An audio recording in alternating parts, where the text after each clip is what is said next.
많다는 것을 아시길 바랍니다. 저는 어렸을 때부터 겉으로는 평범해 보이지만 막상 속을 까고 보면 어느 집안보다 유별난 집에서 자라왔어요. 외동아들이라 부모님의 관심을 많이 받기도 했고 저도 기대에 충족시키고 싶어 열심히 했죠.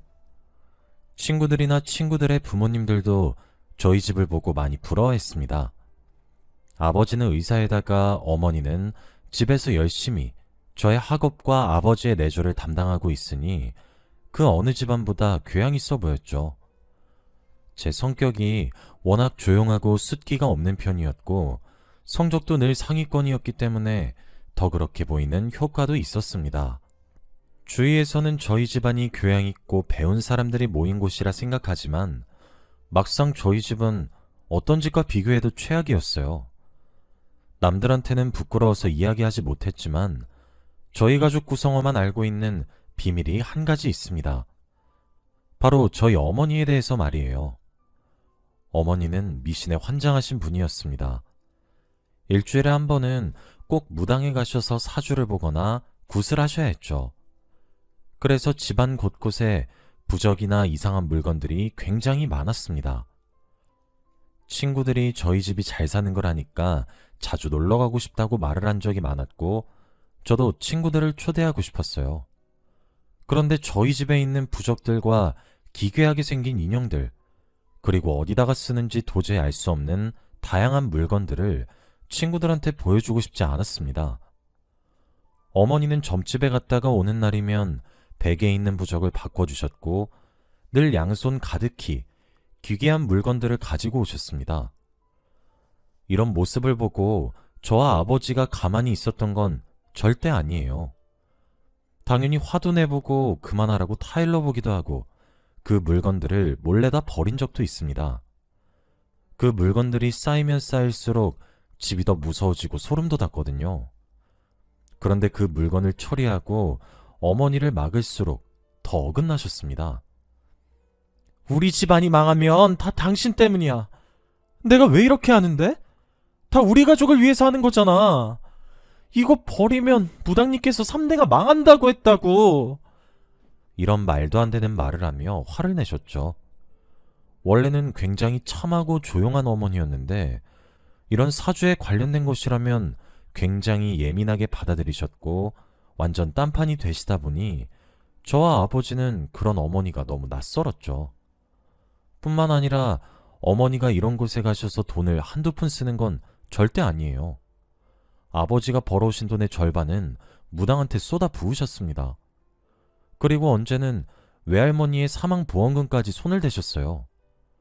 저는 그때 처음으로 어머니가 미쳤다는 생각을 했던 것 같습니다. 어떻게 자신의 친어머니의 사망보험금을 무당한테 쓸 수 있나요? 저와 아버지가 아무리 말려도 어머니는 속수무책이었고 오히려 자기 합리화를 했습니다. 우리 엄마도 자식들을 위해서 쓰는 돈이면 이해하실 거야. 이런 말을 하며 눈이 반쯤 돌아간 채로 사주를 보러 다니셨죠.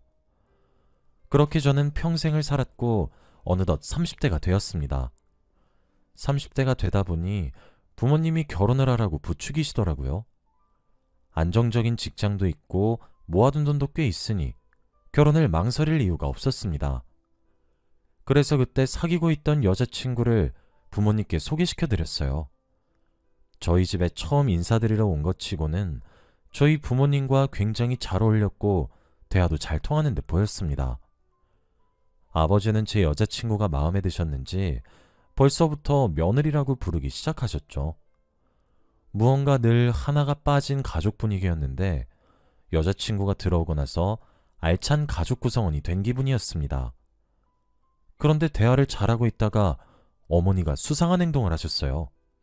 제 여자친구의 생년월일과 태어난 시간, 어디 사는지 등등을 조사하시기 시작하셨거든요. 그 순간 저와 아버지는 바로 예상을 했습니다. 어머니가 분명 그 정보들로 저와 여자친구의 궁합을 보러 갈 거라고 말이죠. 어머니는 여자친구가 하는 대답들을 노트에 필기를 하고 있었고 저와 아버지는 제발 그만 좀 하라고 말리고 있었습니다. 여자친구는 착해서 계속 자신의 정보를 주었고 결국 어머니는 자신이 원하는 정보를 다 얻으셨습니다. 어쨌든 대충 자리가 끝나고 여자친구는 집으로 갔고 부모님은 제 여자친구를 좋아하셨어요. 그 모습을 보고 당연히 결혼을 허락해 주실 줄 알았고 저와 여자친구는 상견례 장일도 정했습니다. 한시라도 빨리 가정을 꾸리고 싶었거든요. 어머니는 다음날 해가 뜨자마자 여자친구의 정보를 가지고 무당을 찾아갔고 저와 아버지는 늘 있는 일이니 아무렇지 않았습니다. 그렇게 어머니는 해가 지나고 나오셨어요. 저와 여자친구가 어떤 궁합으로 나왔는지 궁금은 해서 어머니가 돌아오시자마자 여쭤봤습니다. 여자친구와 너무 잘 맞아서 당연히 좋은 결과가 나올 줄 알았어요. 그런데 어머니는 한숨을 쉬셨고 대뜸 저에게 결혼은 안 된다고 하셨습니다. 저는 그게 무슨 소리냐며 말이 되는 소리를 하라고 했고 어머니는 그냥 안 된다고만 하셨어요. 이유는 절대 말할 수 없다고 하면서 말입니다. 저는 그딴 사주 때문에 결혼을 반대하는 어머니를 보고 더 악착같이 결혼을 하겠다고 다짐했어요. 그리고 계획했던 대로 모든 일정을 그대로 했죠. 며칠 후 상견례 자리가 되었습니다. 어머니는 정말 결혼할 셈이냐며 자신은 절대 그 모습을 볼 수 없다고 했고 저도 고집을 피웠어요. 그 사이에서 아버지가 정말 고생하셨습니다. 아버지도 어떻게든 결혼을 하게 해주고 싶으셨는지 어머니를 엄청나게 설득을 했고 겨우겨우 어머니는 상견례 자리로 갈 수 있었죠. 양가 부모님들이 처음 뵙는 자리니까 저희 부모님이 좋은 모습을 보여주기를 바랬습니다. 그리고 식사를 하면서 좋은 말도 많이 하셨고 결혼 이야기도 했어요. 그런데 그 중에서 저의 어머니만 입을 꾹 다물고 계셨죠. 정말 한마디도 하지 않으셨고 사돈의 눈도 쳐다보지 않으셨습니다. 아버지가 식은땀도 많이 흘리셨어요.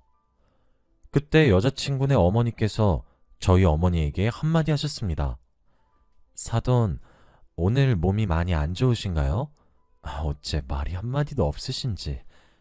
그런데 저희 어머니의 대답이 너무 충격적이었습니다. 이 두 사람 최악의 궁합이래요. 결혼시키지 맙시다. 얘네 둘이 결혼하면 우리 아들이 빨리 죽는데요. 저는 우리 아들 죽이고 싶지 않으니까 결혼시키지 맙시다. 이 말을 하고 어머니는 자리를 떴고 차가워진 공기에 저와 아버지는 진땀을 흘렸습니다. 저와 아버지는 분위기를 풀기 위해 굉장히 노력했고 식사가 끝날 때쯤 겨우겨우 괜찮아졌어요. 어머니가 엎질러 놓은 물을 저와 아버지가 수습을 한다고 너무 힘들었네요. 예비 장모님 장인어른께서 정말 그러면 어떡하냐고 김서방한테 미안해서 어떡하냐고 하셨지만 저와 아버지는 그런 사주 내용은 전혀 믿지 않아서 괜찮다고 안심시켜 드렸습니다. 그리고 저는 어떻게든 결혼을 하려고 했죠. 말도 안 되는 사주를 믿는 어머니가 이해가 되지 않았고 중요한 자리에서 그런 말 하시는 게 너무 미웠습니다. 그렇게 저와 여자친구는 모두의 축하 속에서 결혼을 했어요.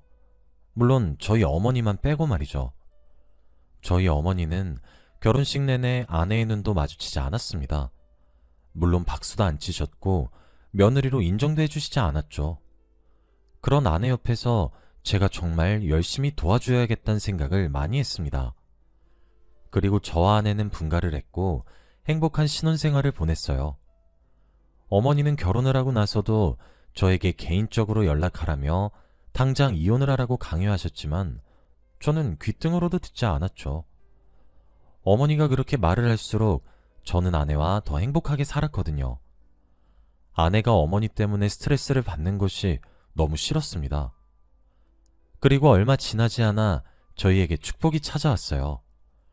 신혼생활을 얼마 즐기지 못할 때의 임신이라 조금 당황스럽긴 했지만 그래도 이게 저희의 운명이라고 생각하고 받아들이려고 했죠. 아내의 임신을 제가 옆에서 엄청 도와주었고 그러다 보니 집에도 잘 못 갔습니다. 연락도 잘 못 드리고 어머니와 아버지가 요즘 어떻게 지내고 계신지 몰랐죠. 아내가 임신을 했다고 알려드려도 아버지만 찾아오셨지 어머니는 코빼기도 보이지 않으셨습니다. 아내가 어머니한테 많이 서운해 보이긴 했지만 어머니의 고집을 꺾을 수는 없었어요. 제가 어머니가 못 주는 사랑을 2배 더 주었고 아내는 건강하게 아기를 낳을 수 있었습니다. 임신하고 10개월 동안 한 번도 나타나지 않으셨던 저희 어머니는 출산을 하고 산부인과에 나타나셨어요. 아내가 병실에 누워 있었고 아기를 안고 있었습니다. 그리고 그때 어머니가 오셨는데 저와 아내는 그래도 관심이 없으셔도 손주는 보고 싶은 거구나 하며 좋아했죠. 그런데 어머니의 표정이 좋지 않았습니다. 아기를 안고 있는 아내에게 다가가 갑자기 막말을 하셨거든요. 네 애는 저주받았어. 곧 죽을 거야. 저는 그 말을 듣고 미친 듯이 놀랐습니다. 아내는 너무 놀란 것 같았고 저는 당장 어머니의 손목을 잡고 병실을 나왔습니다. 대체 왜 이러냐고 화를 냈죠. 왜 이렇게 아내와 손주를 싫어하냐고 말을 했습니다.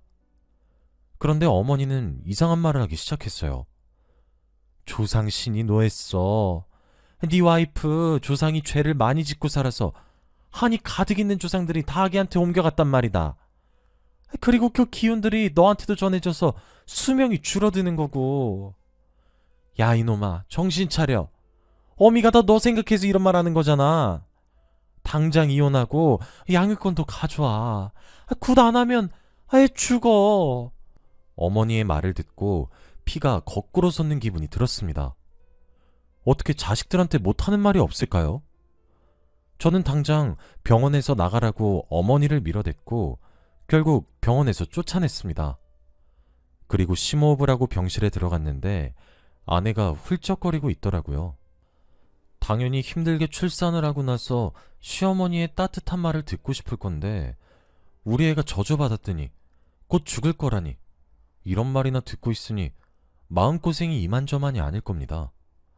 저는 아내한테 너무 미안했고 최대한 어머니와 만나지 않게끔 하는 게 제 일이라고 생각했어요.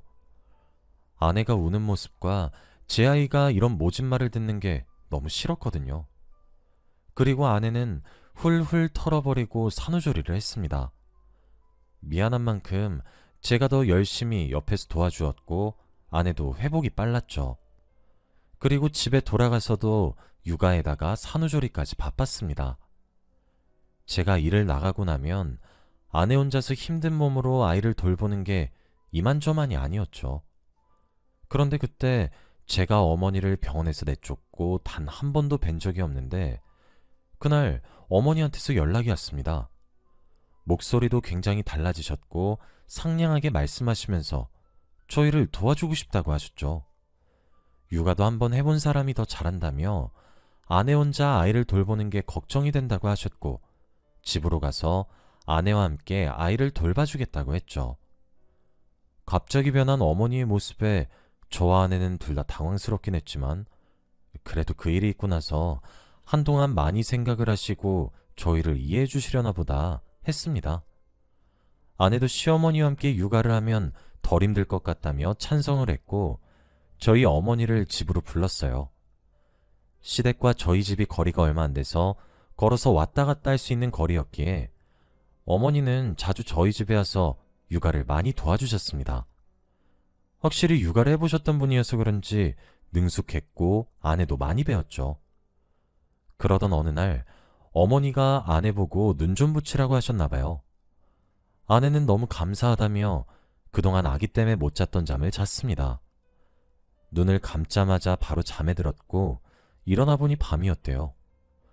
몇 시간 동안이나 잔 아내는 이미 하늘이 캄캄해져서 놀란 채로 일어났고 그렇게 거실에 나갔는데 아무도 없었다고 합니다. 어머니한테 전화를 해도 받지 않았다고 해요. 그 순간 왠지 모를 불안감이 엄습해왔고 바로 저에게 전화를 걸었죠. 아내는 어머니가 아기를 데리고 어디를 나가셨다고 했고 저는 순간 겁이 났습니다. 혹시 주위에 산책을 나가신 건 아닐까 싶었지만 유모차가 그대로 있었다고 해요. 저는 바로 경찰서에 신고를 했습니다. 어머니가 아이를 데리고 사라졌다고 말이죠. 이미 하늘이 너무 어두웠고 도대체 어디로 사라지신 건지 걱정이 되었습니다. 그리고 얼마 지나지 않아 경찰이 출동했고 어머니 행방을 찾았죠. CCTV를 몇 번이나 돌려보았고 어머니가 어디로 갔는지 저는 바로 알 수 있었습니다. 왠지 모르는 느낌이 들었고 저의 감만 믿고 아내와 함께 차를 끌고 그곳으로 갔어요. 가는 길이 굉장히 험했고 가로등 하나 없었습니다. 아내는 어디로 가는 거냐며 계속해서 물었지만 저는 아무 말도 할 수 없었어요. 제발 아니길 마음속으로 간절히 바라고 있었거든요. 그리고 그곳에 도착했을 때 굉장히 시끄러운 소리가 들렸고 저는 마음속으로 제발만 외치며 그곳으로 들어갔습니다. 한 주택이었고 마당에서는 아기 울음소리가 들렸죠. 아내와 저는 마당 중간에서 아이를 발견했고 바로 달려가서 아이를 낚아챘습니다. 그 순간 옆에 있는 어머니가 소리를 질렀어요. 안 돼! 당장 안 내려놔, 이 미친 것들아! 저와 아내는 화가 머리끝까지 났습니다. 바로 그곳은 어머니가 예전부터 방문하시던 단골 점집이었거든요. 그때는 딱 저희 아이한테 구슬하려고 시작하기 바로 직전이었습니다. 어머니는 구슬하기 위한 계획으로 며칠 전부터 육아를 해주셨던 거고 아이를 빼내기 위해 아내한테 잠을 자라고 수면제를 먹였다고 합니다. 그래서 깊은 잠에 빠졌던 거죠. 아내는 화가 엄청났는지 그곳에 있는 물건들을 다 집어던졌고 저는 그런 아내를 겨우 말리고 차에 태운 뒤 돌아갔어요. 아내는 아이를 껴안고 펑펑 울었습니다. 도저히 못 버티겠다고 하면서 말이에요. 저는 입이 10개라도 할 말이 없었습니다. 모든 게 다 제 탓 같았고 저와 결혼을 하지 않았으면 이런 일이 없었을 테니까요.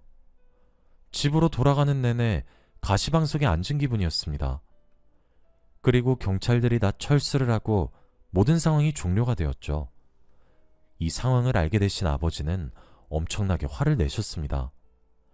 아버지가 그렇게 화를 내신 건 태어나서 처음 보는 광경이었어요. 아버지는 도저히 어머니와 둘이서 못 살겠다고 했고 당장 이혼을 하고 싶다고 하셨습니다. 어머니는 아버지의 말에 놀라셨는지 아무 말도 못 하시더라고요. 아버지는 많이 참았다며 저런 정신병 걸린 여자랑은 도저히 못 살겠다고 하셨어요. 저는 아버지를 이해했고 두 분이 이혼을 하시든 계속 사시든 저는 둘 다 괜찮았어요.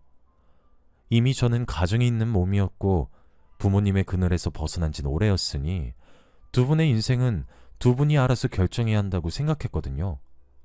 그리고 저는 집으로 돌아와 아내와 아이한테만 집중했습니다. 아내는 이 일이 있고 나서 트라우마가 생겼는지 한시라도 아이가 자신의 눈에서 보이지 않으면 굉장히 불안해요. 잘 때도 수시로 일어나서 아이가 있는지 없는지 확인을 했고 제가 아이를 돌본다고 해도 자기가 하는 게 마음 편하다며 24시간 내내 육아를 할 정도였습니다. 그래서 제가 더 열심히 아내를 도와줬어요. 그렇다 보니 집에도 연락을 잘 못 드렸고 두 분이서 어떻게 지내시는지 알지 못했습니다. 그날도 여느 때와 다름없이 퇴근을 하고 집에 돌아와 아내와 교대를 하고 육아를 하고 있었죠. 그런데 그날 새벽 갑자기 어머니한테서 전화가 왔습니다. 어머니한테 온 전화는 일단 기운이 좋지 않았고 시간도 새벽이었기에 무슨 안 좋은 일이 있나 싶었어요. 굉장히 조심스럽게 전화를 받았는데 어머니의 목소리가 이상했습니다. 훌쩍훌쩍거리는 소리가 들렸고 저는 얼마 지나지 않아 어머니가 울고 있다는 걸 알 수 있었죠. 대체 무슨 일이냐고, 왜 우냐고 물어도 어머니는 대답을 하지 않았습니다. 저는 어머니가 말을 해주기 전까지 기다리기로 했어요. 그런데 어머니는 몇 분 뒤 충격적인 말을 하셨습니다. 네 아빠 여자 생겼다. 아버지가 이미 어머니를 사랑하지 않는다는 건 알고 있었지만 다른 여자를 만나고 있을 줄은 꿈에도 몰랐어요. 어머니의 말을 들어보니 이미 만난 지 오래되었다고 합니다. 둘이서 결혼 이야기도 오가고 있대요. 그 여자와 결혼하기 위해 어머니와 이혼하려고 한다며 말입니다. 저는 굉장히 충격적이었지만 그렇다고 아버지가 싫진 않았어요. 왠지 모르겠는데 아버지가 조금은 이해가 되었습니다. 어머니는 저한테 말을 하시면서 굉장히 소름 돋는 말도 덧붙였어요. 당연히 아버지의 불륜이 슬프고 힘든 건 알겠지만 굉장히 잔인한 복수를 꿈꾸고 계셨어요. 내가 그 두 사람 죽일 거야. 꼭 내 두 손으로. 그 말을 새벽에 듣는데 온몸에 소름이 돋았습니다. 어머니는 정말 한다면 하는 사람이었기에 실제로 그런 일이 일어나면 어떡하나 싶었거든요. 어머니는 이혼할 거라며 자기 걱정은 하지 말라고 했고 아버지와 불륜녀한테 복수를 할 거라고 했습니다. 그리고 전화를 끊었죠. 저는 대체 어머니가 어떤 복수를 할까 궁금하긴 했지만 알려고 하지 않았습니다. 알면 굉장히 충격을 받을 것 같았거든요. 그리고 저는 다시 일상으로 돌아왔고 한동안 아무 소식이 없었습니다. 아버지와 어머니가 두 분이서 잘 풀었나 싶을 정도로 잠잠했죠. 그런데 그날 아버지가 전화가 오셨어요. 제가 전화를 받자마자 하시는 말씀이 이혼을 하겠단 말이었습니다. 이 집에서 살면 정신병 걸릴 것 같아요. 대체 무슨 일이 있었는지 들어보니 정말 충격적이었습니다. 어머니는 아버지와 불륜녀한테 복수를 한답시고 무당 사람들한테 몇 천만 원씩 대출을 받아서 썼다고 해요. 인형을 목매달아서 집에 걸어두고 인형을 병에 가두거나 아니면 아버지 발톱이랑 손톱을 병에 넣어두는 등등 이런 기괴한 짓을 하기 시작했다고 합니다. 어머니는 매일 밤마다 아버지한테 너랑 그년 각오해 라고 저주를 퍼붓는데요. 이런 데서 살다 보니 정신이 피폐해지는 기분이고 지금 이혼서를 제출하러 간다고 합니다. 저는 어머니의 행동에 정말 소름이 돋았어요. 개인적으로 어머니가 제정신이 아닌 것 같다는 생각을 했습니다. 병원 치료가 필요할 정도로 말이에요. 아버지는 당장 집을 나갈 거라고 했고 저보고 어머니 데리고 병원 좀 데리고 가라고 했어요. 저는 그렇게 하겠다고 한 뒤 아내와 상의를 했습니다. 아내도 제 말을 들으면서 기겁을 했고 상담이라도 받게 해보자고 권유했죠. 어머니가 분명히 정신과에 간다고 하면 안 간다고 할 것이니 거짓말을 하고 병원에 데려가기로 했습니다. 그래서 어머니한테는 건강검진을 하러 간다고 하고 정신과에 들러 상담을 받게 했어요. 제발 아무런 이상이 없길 바라며 몇 시간 동안 아내와 기다렸습니다. 그런데 의사 선생님은 지금 당장 어머니를 입원시켜야 한다고 했어요. 그리고 약물 치료도 해야 한다고 했죠. 늦진 않았지만 그래도 이런 환자가 많으니 치료 걱정은 하지 않아도 된다고 했고 저희는 생각보다 심각한 상황에 굉장히 놀랐어요. 그날 바로 어머니를 입원시키고 저희는 집으로 돌아왔습니다. 그리고 일주일에 3번은 어머니를 찾아뵈어 이야기도 많이 나누었죠. 확실히 병원의 치료를 받으시니 몸이 많이 좋아지긴 하셨습니다. 무당 이야기는 전혀 하지 않으셨고 대화도 평범하게 가능했거든요. 정신병원에서 반년 정도를 치료받으셨습니다.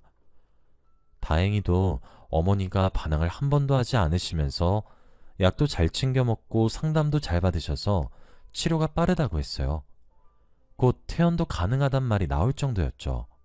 어머니가 퇴원을 한다고 하니까 저와 아내는 덩달아 기뻤고 평범한 가족이 될 수 있을 거라고 생각했습니다. 그리고 어머니가 입원해 있는 동안 아버지는 그분과 결혼을 하셨어요. 정말 운명의 짝을 만난 것 같다며 좋아하십니다. 저도 아버지의 새로운 결혼 생활을 응원해요. 그리고 어머니가 과거에 내린 저주는 아무런 소용이 없었습니다. 그 여자분과 함께 행복하게 잘 살고 계시거든요. 아버지는 드디어 부적에서 벗어났다며 해방감이 느껴진다고 말씀하십니다. 저도 그 말에 공감해요.